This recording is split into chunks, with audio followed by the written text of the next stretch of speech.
Welcome back to another edition of Zero Block 30. Today we have two rounds in the magazine. Round number one, we're going to talk about some electronic warfare. Recently, I was on a podcast called Macrodosing with my good pal PFT, and we talked about these drones that are happening in warfare really across the globe. So the Navy and the Army and the Air Force, not really us, not really the Marines. They have come up with ways and they're having new technology that's coming out. We're going to tell you about some of that. Really, really interesting.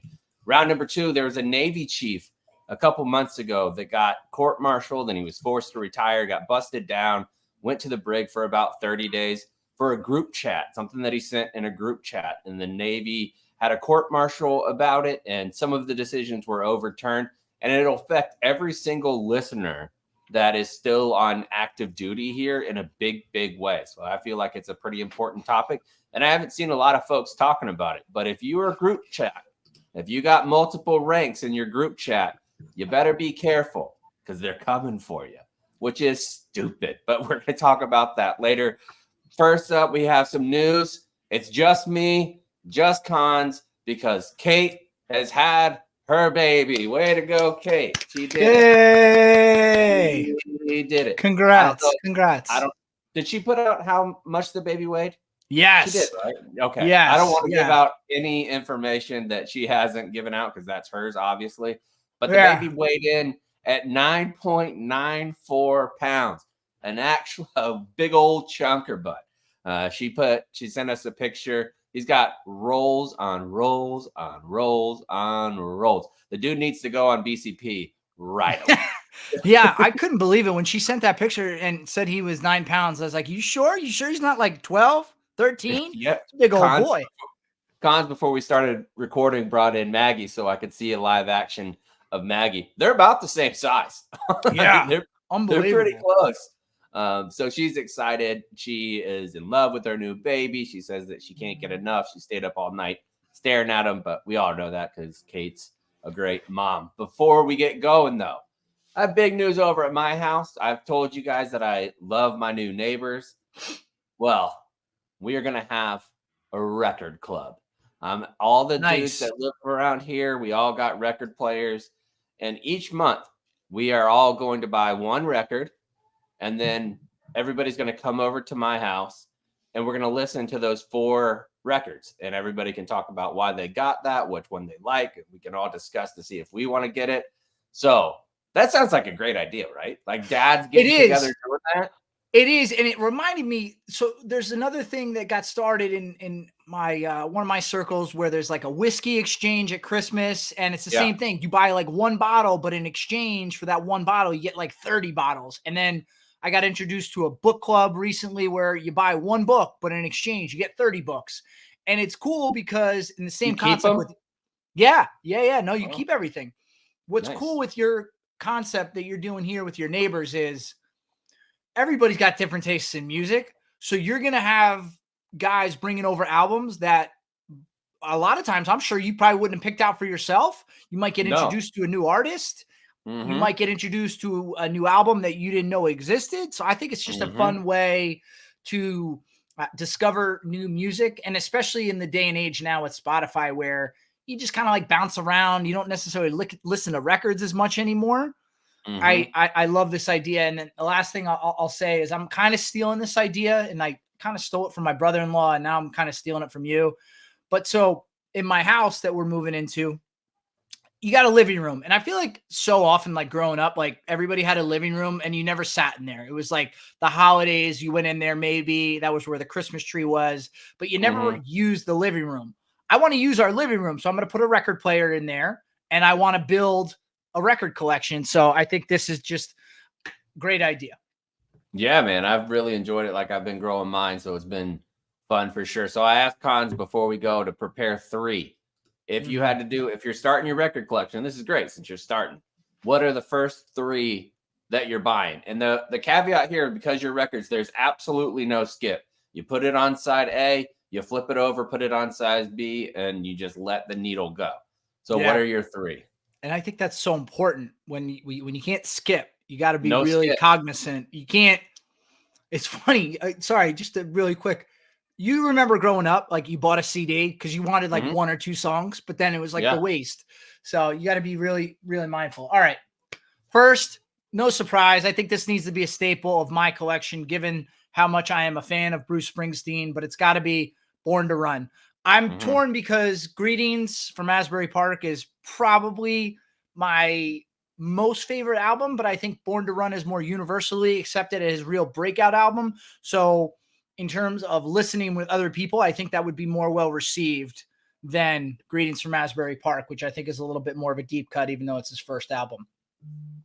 Second, I knew that was going to be one of your picks. Like it right had away, to be. Yeah, no, I knew Bruce is going to be one of these for sure. it had to be. Do you have any guesses of what my other two might be? Like in terms of the band? Oh, the band there's a bunch of bands that I've heard you talk about that are kind of Bruce Springsteen adjacent, and very Jersey vibes.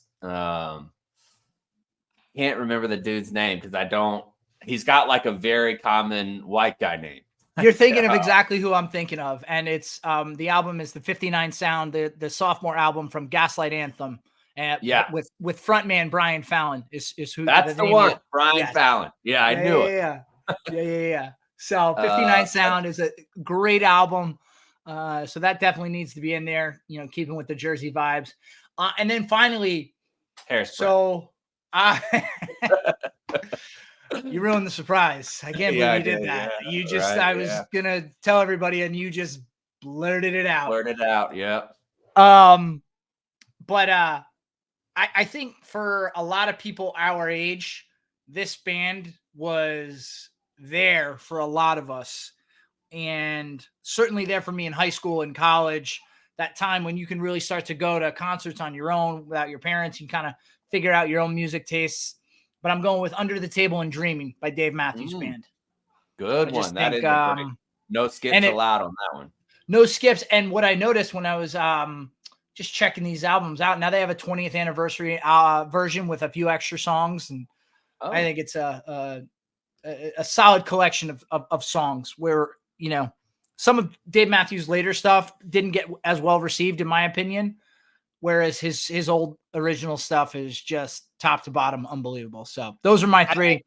Once your first like two albums are so good, first two or three are so good, I feel like it's almost impossible to stack 4 and 5 and 6 on top of each other and meet anywhere near. Like even Garth Brooks, like his new stuff is good, but it's not even anywhere near what the other stuff was. No, right? Especially given you're 1,000% right. Just given how much all those other songs get listened to, and they kind of cross over into the pantheon to people who might not even listen to that artist, but they know Friends in Low Places, you know, as an example. So I think that's true. I mean, I think if you have a career the length of some of these artists, you know, Bruce Springsteen, Bob Dylan, Dave Matthews, you can't have that many albums and have them all be just amazing. Like you're going to have some albums that are just not as popular. So I agree. All right, you ready for my three? Yes, yes. Right. My number one, or not number one. There's really no order. No order. Yeah. Bare Naked Ladies Rock Spectacle, the live album. I love that album from top to bottom. I listen to it all the time, even now. Like riding my bike, I have it on, singing songs that like the Jane. I love that song. Number two. This is a recent one, but I have listened to it for about a year and a half. Consistently, like not having any gaps. Yeah. Sturgill Simpson? Close. Same vein. Tyler Childers. Tyler Childers. Can I Take My Hounds to Heaven? There's 3 different versions, and 2 of them are incredible and not really a Jubilee guy. And then lastly, same vein as UConn's, I have Dave Matthews, but it's Live at Luther College. Oh, dude, that's an all-time from him. So many of his live shows are great albums. And I think that's part of the fun too. When you're doing albums, you can get those live shows and kind of really feel like you're there. So yeah, I think that's what I really like about it. There's a couple other ones that are really awesome. This is a lot of music talk, but the one that I really like listening to live albums. Like there's one, any of the ones from Carnegie Hall, like Neil Young from Carnegie Hall. the way that that's recorded, if you're sitting center where your speakers are and you have like good surround sound speakers, you could tell based on the record where they placed the instruments. Like, you know, that there's a bass guitar off to the left that's a little bit behind the singer. You could tell where the drum set's going to be. And that kind of stuff blows me away because you don't get that like on normal recordings, I don't think. And then I love this, like Dave Matthews, I actually paid from a website to have it printed. There's a website that I found that you could put in any album. It's illegal, but they'll put any album and put it studio quality on a print for you. And they do it really high quality. It's amazing. That's cool. Yeah. Yeah, please do. Because I mean, one thing though, I will say, I think about starting a record collection that I think is a lot of fun is the idea of going to a record store and just leafing through all the albums that are there and finding something pay that a shit ton more for them. You pay so much more for them. Well, you can, yeah. But like, for instance, I brought my brother-in-law. I found a record store near my brother-in-law's house, and I got like 4 or 5 albums for like, I don't know, like $45, $46. Cause like, I guess it's all a like used store. Yeah. if you get them pre-owned, yes, because they still sound the same. Right, yeah. But yes, if you go brand new, you're talking, $40. It can get expensive if you go brand new. But my point is, like, certain albums, yes, I will search out and just pay full freight for. But then I think what's cool about your collection is, oh, I found this one at this store. You find things that you didn't necessarily think you were looking for, but you know you would like. I'm sure there's a live album somewhere out there of a band that I like that I didn't know that album even existed, but I'm like, oh, okay, cool, I'll grab that. So I got one that was like that because I went through a bluegrass phase where all I was listening to was like 1970s bluegrass, and I absolutely loved it. There was one, Dolly Parton did a full ass bluegrass album called The Grass is Blue, and I found it at a local bookstore, used bookstore. I was like, I never heard of this one. Threw it on. It's incredible, man. Like, her voice with bluegrass is just so damn good. It really is. But somebody could come in and they could take it all out simply with a little bit of electronic warfare, because they wouldn't allow the different speakers to have the connections and all that stuff, trying to connect these through. But I'm going to do it with Body Armor. I'm going to drink a little Body Armor while we do it, because DBT is brought to you by Body Armor. We have real hydration, real ingredients, packed with electrolytes, vitamin, and nothing artificial. Body Armor has great tasting flavors like strawberry, banana, and blue raspberry. Not only do we hydrate with Body Armor, but some of the best athletes in the world do, like Christian McCaffrey, Joe Burrow, Ronald Acuna Jr., CeeDee Lamb, Bryce Young, Big Cat, Dave Portnoy, Nate Barstool, me, Captain Cons, Kate, the whole kit and caboodle do. And there's tons of them, empty bottles around the different Barstool offices because people like it. You don't have to bring a drink. You just come in and grab one. You should do that too, because Body Armor is delicious. It's available in stores nationwide, and you can head on over now to Body Armor store on Amazon and get yours today. How easy is that? It's available in stores nationwide again, and head over to Body Armor store on Amazon and get yours today. It's a great deal and delicious drink. All right, so a couple weeks ago, I was on macrodosing, and we were talking about the Iron Dome in Israel and how that works. And a lot of people think it's kind of like lasers that shoot and like a legit Star Wars type scene. Well, that's what it sounds like, right? Like the Iron Dome sounds like it's impenetrable. Yes, and it sounds like it's straight out of a comic book. Right. And so it has the abilities to take out different missiles that are coming in, and it's automatic, where they don't even have to lock in on anything. They just know, and they take off and they intercept these different types of weapons that are coming at Israel. So now in warfare over in Ukraine, it's happening in some spots in Somalia where they're like different places that were battling Al-Shabaab. Like, they're using these drones that essentially you could buy on Amazon for like what, $70, $80, something like that. Like, and you just need one with a claw, like those claws that you'd find at a bowling alley with like a stuffed animal on the inside. They have essentially those on the bottom. They'll carry grenades. They'll identify different troops that are in like trenches. Like, I've seen so many videos of entrenched Russians and Ukrainian forces coming over the top and just dropping right on top. I mean, it feels like a video game, just right on top, and there's not shit you could do about it. There's just Well, not. so that's what I was gonna say. It feels primitive and dated and not efficient at all. But when you peel Modern back, muskets. yes, that's all it is. It's extremely effective, especially if we can't even stop it or even begin to think about how we would stop it. Right. And there's a lot of think tanks that come along. And I was talking that I think that they're going to have to build like a chameleon, but it's going to be a large scale chameleon. Well, earlier this week, DARPA and the Naval Times and things like that, like those types of group, they came out and identified some different ways that they are affecting the battlefield. So they have asymmetric warfare, which is small drones that have that non-state actors are using. This one's really insurgents, terrorists, like because Ukraine, good guys, they have the ability to do it. But if they have the ability to do it, so do people that we view as bad guys, like Hamas, for example. Mm-hmm. They are using it too. So you don't want to have the enemy with that type of capability. And you know what? Something else I just thought of that didn't exist in the past and is prevalent now. There's so much more on the internet. So in terms of, all right, if I wanted to learn how to inflict damage on an enemy, I could probably find some chat room or something, dude, that would talk me through all of this. And that's scary without a doubt.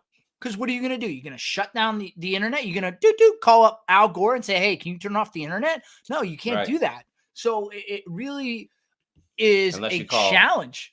Elon Musk in Ukraine. Yeah. With Starlink. They turned it off there. Yeah, please. So, but another part is like with reconnaissance, like it used to be, you had to send out a whole squad for reconnaissance to check it out, a couple people here and there to make sure that everything's going, that you gather all the different information. Now you can take a little $50 drone, fly it like a couple kilometers and see exactly what they're doing in real time. And that's the enemy or us. They have precision strike capability where you can hit them over the top and we can protect our own troops. So there's a lot of good and there's a lot of bad. And I think anybody that has listened to this show for a while probably have the tactical know-how of realizing how grenades dropping directly on top of you or having the enemy be able to watch what you're doing, all of your different movements. Because when we were in Iraq and Afghanistan, that's what gave us the advantage, is having drones overhead, knowing what was going on, being able to identify from the air. And now if the enemy has that capability, it changes. Like Israel wants to go house to house trying to clear out Hamas, which we said last week we don't think is going to work because it's never worked. But if they have the ability to go house to house, which is already difficult, and they can tell when your movements are coming, it makes a battlefield that's difficult even more difficult. Would you agree with that? 1,000%. And also, I think it's just a good demonstration of how the battlefield evolves, right? And not just like, hey, America's military is the smartest and we evolve better than anybody else. No, the enemy evolves too. Like you saw it in Iraq and Afghanistan. Initially, we were driving around in the early days, Humvees that weren't up armored, and then we were getting hit by IEDs. Okay, so what did we do? We adjusted the vehicles we were driving and still getting hit. Okay, then we adjusted and we got MRAPs that were higher. So what did the enemy do? They adjusted the trajectory of the IED. So it's this constant chess match between not just our military, but every military that's involved in a conflict, constantly adjusting. And I don't think that will ever cease. We'll never reach a point where like, all right, this is everything that we can ever do in warfare and no more new things allowed. That'll never happen. It'll constantly evolve. And I can even remember when I was in school and you learn basic infantry tactics. And then as we progressed in school, I got there 2002, graduated 06. As we started getting teachings coming back from Iraq and Afghanistan, we adjusted how we trained and what we trained on. And it was so important to do that. Right. You take the lessons learned and you adjust how you operate. And it's so important so that you don't just run into a battle trying to use a tactic that's outdated. So I think absolutely it's interesting. And it's not just us that's adjusting, it's the enemy. Like you had a great example of the Humvee and how we had to change that from open air. Like if you watch Generation Kill, for example, when those fellows were rolling in from Kuwait and going into Baghdad and on the road to Baghdad, it basically looked like a barbecue, Jeep, dude. Like they didn't have shit on the side, not even the little baby Jeep tours. They didn't even have those. They like were the going canvas full tours. out, yeah, crop top, heading to the beach is how they rolled in. And the next thing you know, who adjusts? The enemy adjusts. So I think sometimes the bigger militaries have to adjust to the smaller insurgents more so than they have to adjust to us, because they had IEDs. We had to adjust how we had Humvees. Then they adjusted how they have shape charges and how they were going to go. They were using ball bearings to go up straight to the floor. Then we had to do more protective equipment underneath. So then they started coming in from the side. They adjust as we go on. So I feel like the bigger militaries might be playing catch up more so than the other way around, but they have to. That's like the innovation is a necessity based on what you're experiencing, right? Like, and they're getting smashed after we adjust. So they have to adjust again to have any kind of chance. When you're a smaller force, it's easier to be agile, right? Like you saw it on our end when people took matters into their own hands and they said, all right, well, I'm just going to start putting sandbags on the floor of the Humvee, you know, before things got and in planes, dude. They used to do it in like C5s, C-17s. Yes. Wait, I mean, this is not something that was, you know, unique to the GWA. This is going back to every major conflict. We adjusted first, probably a lot of times against our enemies at a necessity, but you get those smaller forces who just can change on a dime. And, you know, just a byproduct of our military being as big as it is, you know, the wheels of change move a little slower. So it could be a detriment at times. And one of those ways that we had to adjust, like we did with the Humvees and how they were protected, is the way that they were triggering IEDs. And as the dog handler being on the ground and having to learn those lessons learned, because it really we are out front looking for the IEDs. So how that affected like people in my MOS, we had to know like everything that was going on. So one of the major ways that insurgents there were hitting American troops was through the use of telephones, and not just cell phones, but like old school telephones that had like the signal that went over that you would use inside your house. So they would use those. They would use Bluetooth, like not Bluetooth, but like laundry machine timers and things like that. And we had to adjust on how we could deal with that. Well, the dog handler doesn't have the ability to stop cell phones. Like you could do whatever you want to. They know where it is. They have the lookout. Imagine if they could do that with fucking drones, man. Like it would be even worse. I don't know how and that's the reason why people get paid a lot more money than us to figure this thing out. But we had to adjust. And what did they do? They had the chameleon systems that looked like little dots, like, you know, like that. It's a Halloween thing, but the dots candy, it looked like a coyote colored dots candy that they put on top of the Humvee. And what that did is it sent out electronic signal that essentially crippled all the other electronic system except for our Blue Force trackers. Like everything else was really affected, but that didn't stop. So I told PFT a couple weeks ago on macrodosing, I was like, I think with all these drones, what they're going to end up doing is developing essentially a chameleon that encompasses the entire battlefield scope of where you're looking at. Whether that's from over the top, if it's from using satellites, if it's using like laser guided, whatever, they're going to figure it out. And they did, man. Like, and it didn't even take that long. It took a couple months, like a year in Ukraine for them to figure it out. And what they're doing now is they're introducing planes that have this capability. The planes have the ability to fly over top any spot that they know is super hot, super dangerous, and emit these transmissions that block everything in the area. Like not just ours, but this time it blocks, or not just theirs, this time it blocks everything. And they're having difficulty like figuring out how can we completely shut down what's going on there. Because if you have that capability, one, your old capabilities don't coincide with those. Like your radios that you had, even if they're on encrypted channels and they're very difficult to get into, if they use signals, these shut those down too.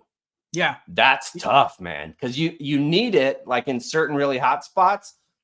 So how would you utilize that? You're a commander, you have a platoon out, you know that you're in an area that you're being targeted by drones and you need to have communication with your company. Let's do company commander. You have one platoon that's about one click away, and you have them separated by a click each one, which is no problem for normal radios. But now you have this.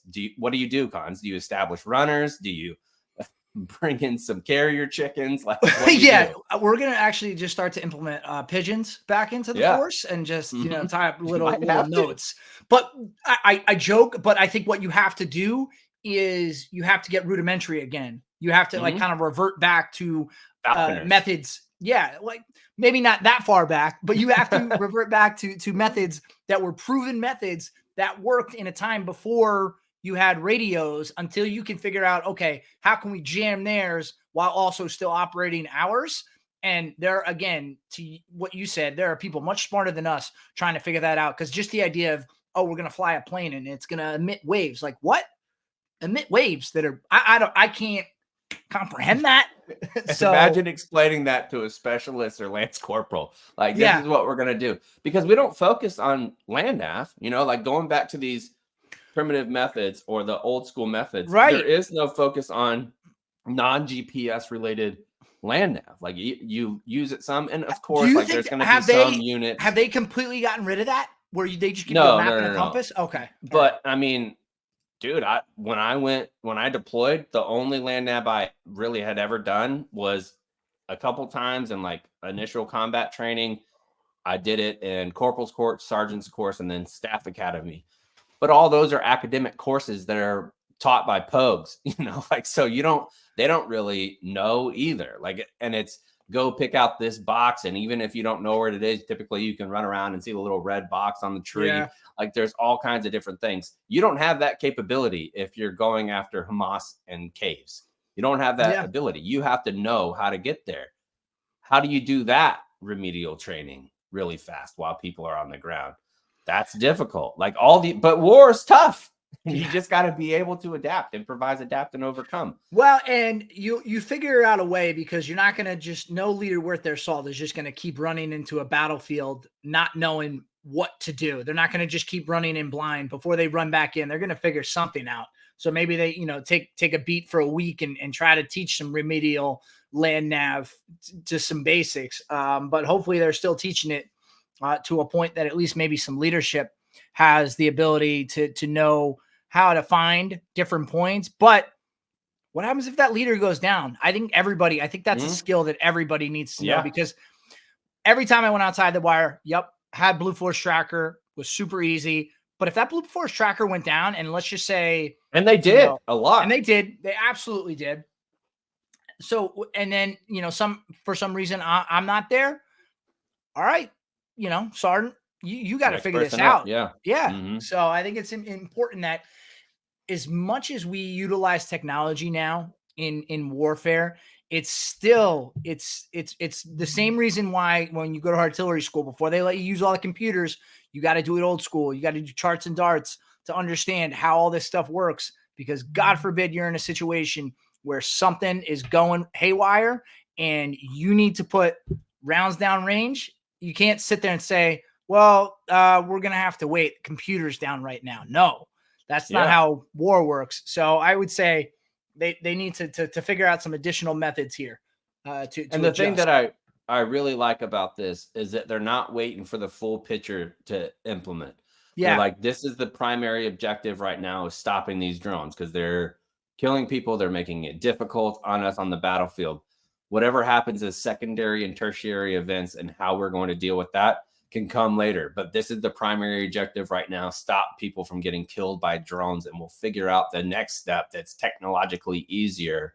And then the third step of how we actually implement all this stuff.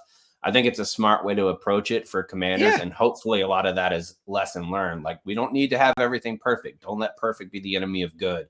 Just go out there and do what we can right now, and then give it to the people that are on the ground, because the generals might not be able to figure that out. Like, they're really good at figuring out what they need to add to planes to make this stuff work.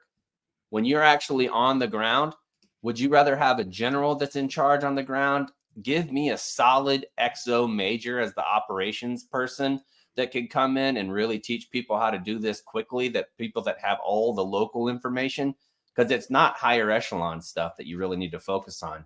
It's the small, it's the battalion, maybe the regiment, that you have to focus on. And I think smaller unit leaders from really, I guess, from lieutenant colonel down, but really focusing on the majors and captains, like the company level grade officer. I mean, General Patton, a good plan violently executed today is better than a perfect plan next week. And I think that's what you have to, the approach you have to take. And I like what the Marine Corps general, I forget which one it was, but it was a lieutenant general this week that said, look, you can have all the drones you want to, but you try to bring them at American troops and somebody else will raise your children. And I was like, fuck yes, man. Fuck yes. I love that. All right, let's move on to round number 2. We're going to talk about something a little bit different, something more stateside. This isn't something that I really talked about, and it's not really something that you and I dealt with too much when we were in. Like, there were some text messages, but it wasn't nearly the same level that it is now. Like, almost all communications comes from like WhatsApp or a Facebook group or text messaging, whatever it is. A lot of the communication comes from that. So there was a Navy chief who was just doing a little goofing, and it was all the other chief mess. So I think that's an important distinction, that everybody in this group chat was an E7 or above, and all of them were enlisted. So you'll have some E7s, E8. I doubt there was E9s in the group, probably just E7s and E8s. So whenever they were doing stuff and garrison back at home, like any other group chat, I mean, if you went through the ZBT group chat at any time, you're going to find some problematic shit. Like, you're going to find some stuff that if we wouldn't put it out on our Instagram page, for example, because you have those behind the scenes type things that are going on that you don't want everybody and their brother talking about. But you get a little more loose with like the jokes that you make, like stronger dick jokes, stronger things like that. And it's been a part of military society, I guess, for a long time, being drastically inappropriate. But sometimes things get a little bit out of hand, and it seems like that's what happened here with this Navy chief talking junk about the rest of the people in his command, or not the rest of them, but talking about certain people in the command. Some of them were included, like there was some naked pictures, not of anybody that was in their unit or anything like that, but naked memes type of thing, where maybe not the dick or tits, or maybe that's not out, but you have some inappropriate stuff. So they took this group chat and they did an investigation based on it. They ended up charging this Navy chief. He was convicted on 3 separate counts, and one of them was disrespect to a senior enlisted person, like those type of things, like the disrespect route. But they got it from the group chat. How do you feel about what you're saying in a group chat being used in a court martial? And not like if you admit to a murder or something like that, obviously, like in your text message. Yes. But if you're amongst peers, because these are peers, even though like an E8, E7, they're peers, right? Like they're in the same type of group. It'd be like for us, a corporal and a sergeant. Sure, the sergeant obviously outranks the corporal, but that's the NCO Corps. And for us, it would be like a E6 to an E8, like bullshit and talking back. I think E9s are a little bit different. But you'll have first lieutenants and captains. They go back and forth because they're not that far off, like depending on the billet that you have. I don't know if it's a good idea that you have to police every single thing that you say. Like, I know that it can go too far, for sure. It could go too far. But how slippery is that slope of people looking at your work-related chats? And how does that affect camaraderie? What do you think? So it's a very slippery slope, because all it takes is one time and then people feel violated because they think they're talking in private. Yeah. And I would say, I don't know if it was outlined here. I didn't see anything. If these were on government issued phones, listen, they have a little bit more jurisdiction there. You're on a work phone, work computer. We've seen, emails exchanged on work computers. It's the same thing when you're dealing with text messages, that we've seen cases where emails on work or government issued devices. I don't know if that's the case here. If it's not the case and it's just people's personal cell phones, I would just say this. I think you need to be, and it's tough because you think you're among people who are quote unquote cool, right? And they're not going to ever rat you out, and it's a safe space that you can kind of be a little loosey-goosey. I would just say, if it were me and I was in a group chat with enlisted NCOs or even other officers, I would still be weary to ever put something in writing that I would not want out there publicly. So And I that's think one that's a thing. good theory, but being actually around these people all day Yeah. and goofing and bullshitting all day, like you can try to be as professional as you can, but those walls are going to start coming down the longer that group chat and that group is together. Yes, I agree with you. I do think it gets a little more collegial and jokes start to fly. Excellent And West Point word. thank you. I have to, use words from time to time just to remind people. I threw out tertiary like it was secondary earlier. You didn't say shit about it. Gosh, it's just weird though too, because as we know, the UCMJ is so different than civilian law. Yeah. And it's like UCMJ kind of uses that to their advantage a lot of times and will make things more strict, where they will execute on certain orders that if it were done in the civilian world, like if my personal cell phone was taken by Barstool and they went through it, I probably have a pretty strong case to sue them. Yeah. But oh god, this is man, I'm well, I'm one really of the things wrestling that with they give, like, because I think it's not like a nude person. And Yeah. in my mind, like if you're in the military and you can't handle seeing a dick that was drawn on a porta potty, in my opinion, especially from the enlisted side, you're in the wrong lane of work. Like you just are. It's a part of the culture, and people can say, "Oh, it shouldn't be," all this stuff. It is, and it's not going away. Like that kind of shit between the type of people that join the military 40 years younger, it will always be funny to us, or them now at this point. It'll all be funny to have a tank that has the cannon as a loose cock on the end, like that is like drooped down.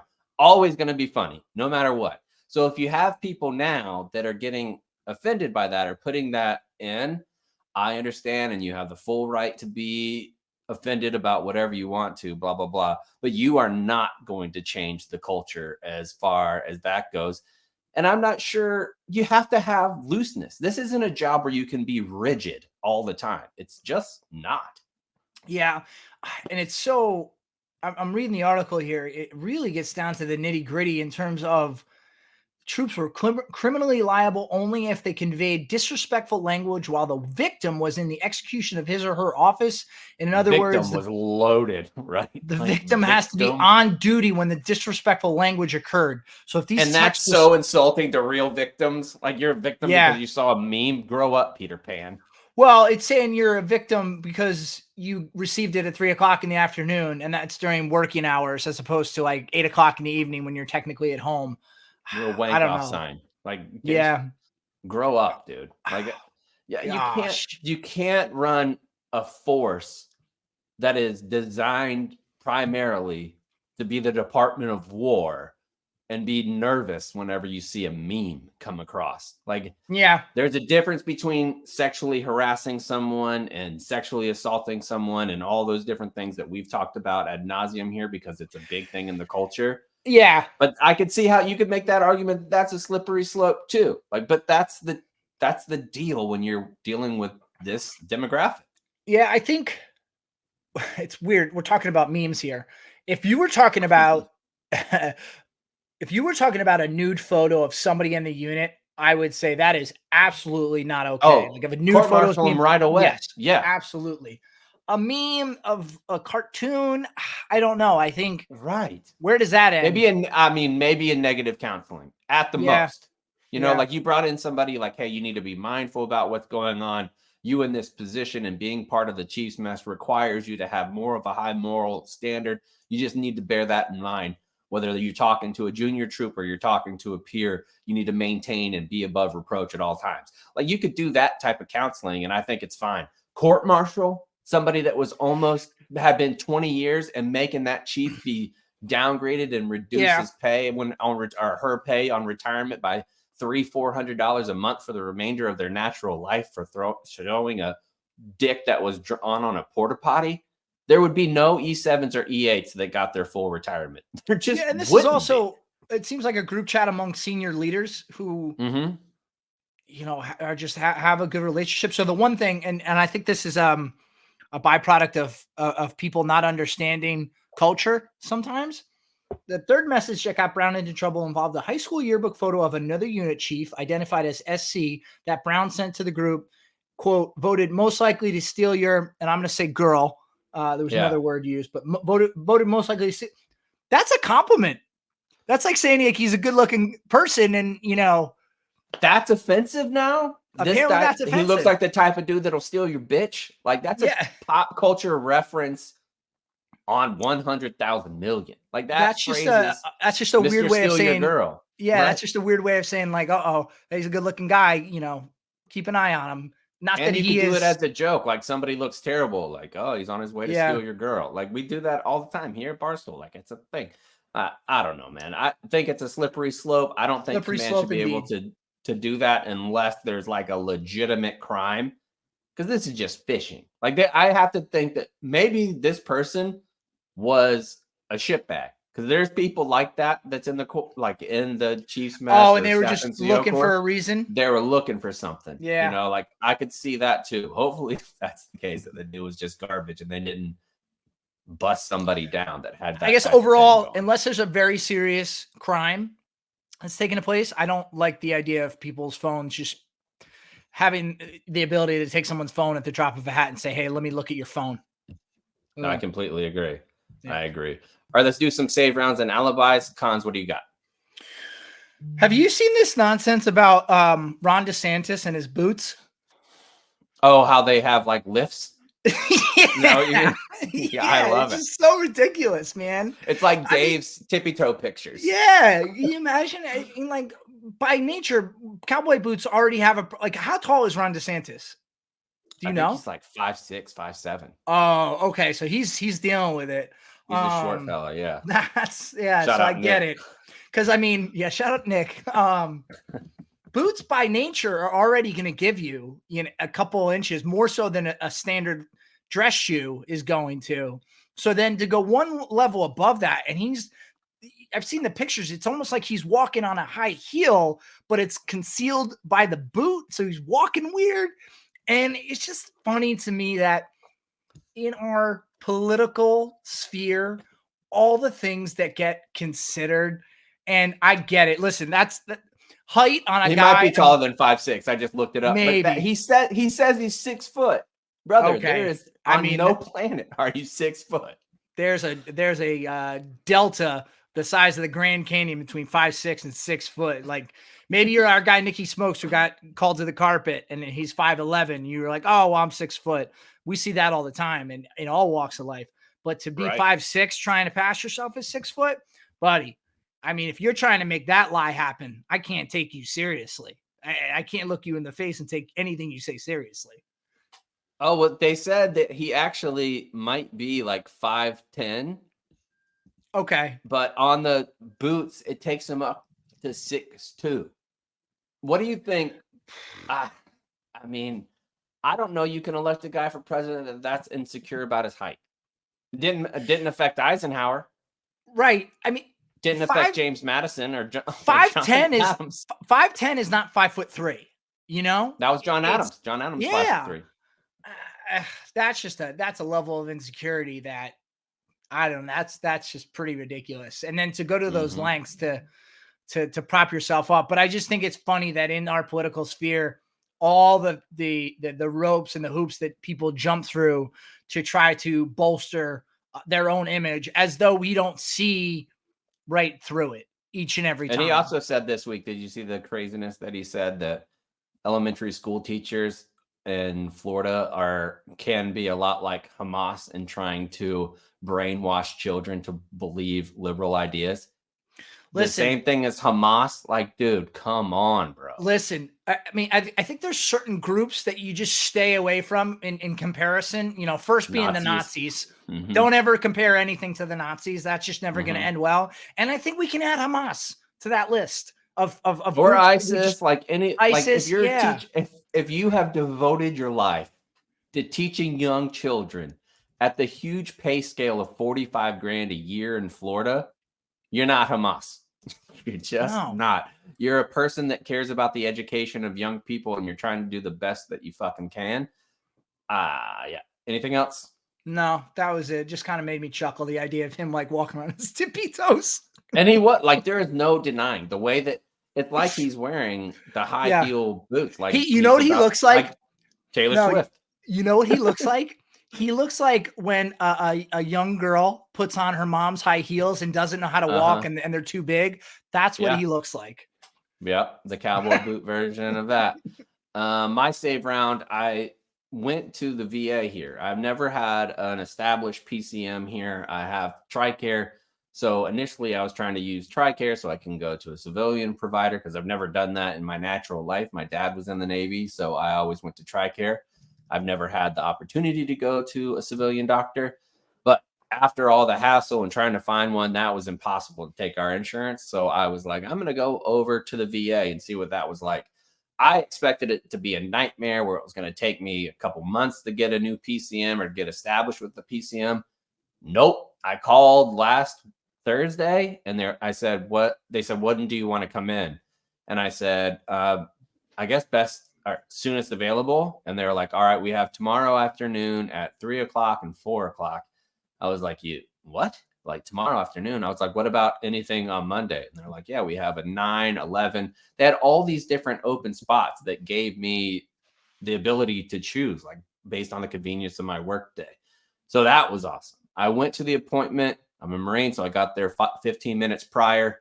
5 minutes prior, or about 10 minutes prior, I only waited for like 5 minutes. I didn't even have time to really go through my entire timeline on Twitter before from driving to whenever I got there.